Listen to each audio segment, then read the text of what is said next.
Tottenham are really living now. Pratt, Chivers! Martin Chivers, one of Tottenham's greatest goal scorers. Yet that is not the first thing his teammates remembered. They remembered the man. Not the headlines, not the trophies, not even the goals. Steve Perryman believed there was a time when no centre-forward in Europe was better. Pat Jennings remembered someone the dressing room loved. John Pratt remembered a giant, with pace, power, and 2 incredible feet. But none of them started with football.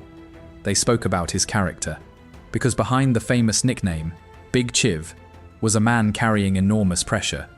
A record transfer fee, a career-threatening injury, the weight of replacing great Spurs forwards, and the relentless demands of Bill Nicholson. Every goal people celebrated came after a battle most supporters never saw. That is why Martin Chivers became more than a goal scorer. He became a player his teammates never forgot. And the truth they revealed paints a very different picture from the one most football fans still remember. Subscribe, because legends like Martin Chivers deserve to be remembered for the truth behind the goals, not just the numbers beside their name. Long before Tottenham knew him as Big Chiv, Martin Chivers was just a young striker. Growing up in Southampton, even as a teenager, he looked different. Tall, strong, but surprisingly quick. Southampton saw the potential early. After rising through the club's youth ranks, he made his first team debut at just 17. The goals soon followed. Season by season, his reputation grew. Then came the breakthrough.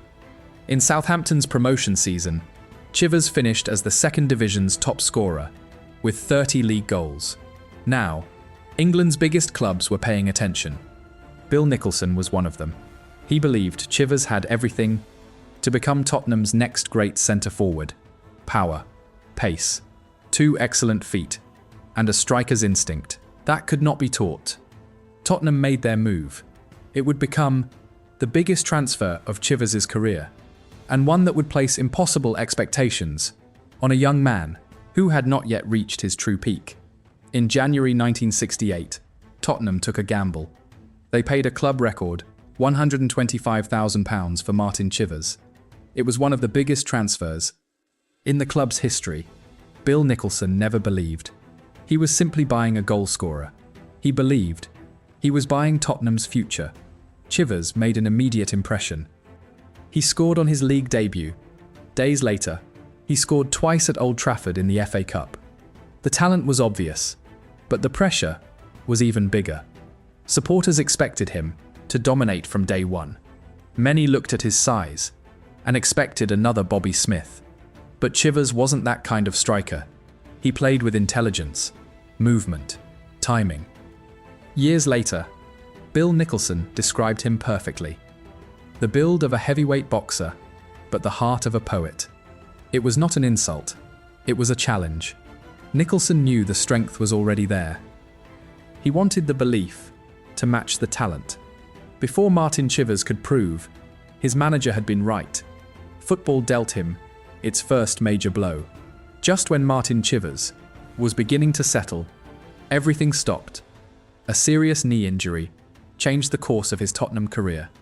For months, he watched instead of played. The goals disappeared. So did the momentum. For a record signing, that was dangerous. Questions began to grow. Had Tottenham spent too much? Would Chivers ever become the striker Bill Nicholson believed he could be?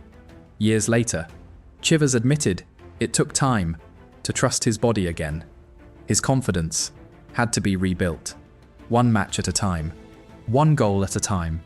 Bill Nicholson never lowered his standards. If anything, he demanded even more, because he believed the player everyone was waiting for was still there. Steve Perryman later remembered that both Bill Nicholson and Eddie Bailey kept pushing Chivers, not because they doubted him, but because they knew how great he could become. Most players never fully recover from a setback like that. Martin Chivers did. And when his confidence finally returned, so did something even more dangerous: the goals. Recovering from injury was only part of the challenge. Martin Chivers had walked into one of England's finest forward lines. Jimmy Greaves was already a Tottenham icon. Alan Gilzean was one of the game's smartest centre forwards. There was no easy path to becoming the main man. Chivers had to earn it. Every training session, every match, every goal. Years later, Chivers remembered advice Jimmy Greaves once gave him: "You can do it one season, but then you're a marked man." Greaves understood. Goals changed everything. Defenders studied you, expected you, targeted you, targeted you. Chivers never forgot those words. Alan Gilzean helped him in a different way. Chivers later admitted, "I only scored the goals because Alan told me where to stand." That single sentence revealed everything. Great partnerships are built on trust, not ego. As Greaves moved on, the responsibility changed. Tottenham no longer needed Martin Chivers to become a good striker. They needed him to lead the attack. And slowly, the quiet giant stepped out of the shadows. The player Bill Nicholson had waited for was finally beginning to appear. By 1971, everything had changed. The doubts were fading, the confidence was back, and Martin Chivers was becoming unstoppable. He scored twice in the 1971 League Cup final. Then came his greatest season, 42 goals in just 62 matches, every competition, every type of goal. Headers, long-range strikes, clinical finishes, big moments. The pressure that once followed him now belonged to the defenders. Pat Jennings later remembered how often Chivers delivered when Tottenham needed him most. The dressing room trusted him because the biggest games never seemed too big. Steve Perryman believed these were the years when Martin Chivers became the best centre-forward in Europe, not because he scored the most goals, but because he could do everything: win in the air, hold the ball, run behind defenders, finish with either foot, and strike a football like almost no one else. The record signing had finally become the player Bill Nicholson believed he had bought. But one night, against Wolverhampton Wanderers, Martin Chivers produced a goal that even his own teammates never stopped talking about. The night was 17th May 1972, the first leg of the UEFA Cup final. Tottenham travelled to Molineux. The pressure could not have been bigger. Before the match, Bill Nicholson and Eddie Bailey challenged Martin Chivers.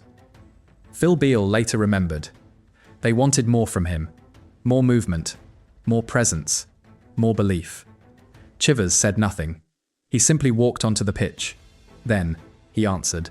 His first goal put Tottenham in control, but it was the second that became football history. Picking the ball up deep, Chivers kept running. Alan Mullery made himself available. Chivers ignored the pass. He saw the space, trusted his instinct, and unleashed one of the fiercest strikes of his entire career. Years later, Chivers admitted it was probably the hardest shot he had ever hit. John Pratt never forgot it. He joked, "The ball went egg-shaped because Chivers struck it with such unbelievable power." Tottenham won the tie, and months of pressure disappeared in a single night. Phil Beale later said, when Martin Chivers accepted criticism, he always answered, "The only way great players can, on the pitch." That goal did more than win a final. It proved the quiet giant had become Tottenham's biggest weapon. Years passed. The trophies gathered dust. The goals became history. But whenever Tottenham legends spoke about Martin Chivers, their words rarely changed. Steve Perryman never remembered just the goals. He remembered the footballer, a striker with a huge frame, who moved with surprising ease, a player he believed became the best centre-forward in Europe for 2 unforgettable years. Pat Jennings remembered something different. Not the headlines, the man.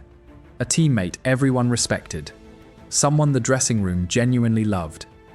John Pratt admired how complete Chivers really was. Power in the air, pace across the ground, 2 outstanding feet, and a shot few goalkeepers wanted to face. Alan Mullery saw exactly the same character, a proper goalscorer, but more importantly, a genuinely good man. Even Steve Archibald, who arrived at Tottenham years later, described Chivers like a Rolls-Royce, smooth, elegant, deadly. Perhaps that explains why Martin Chivers remains so respected. The goals made him famous. His character made him unforgettable. Because in football, great players earn applause, but great teammates earn something far more valuable: respect. And Martin Chivers left White Hart Lane with both. Football careers always come to an end. Legacies do not. After leaving Tottenham, Martin Chivers continued playing. He won the Swiss Cup with Servette, later returned to England. But wherever football took him, there was only one club people truly connected him with: Tottenham Hotspur. Long after his playing days were over, Chivers came home, not to score goals, not to lift trophies, but to spend time with supporters, shake hands, share memories, and proudly represent the club that had shaped his life. For decades, thousands of Spurs fans met him. Many expected a famous football star. Instead, they met a gentleman, friendly, patient, always willing to stop for one more conversation, one more photograph, one more story.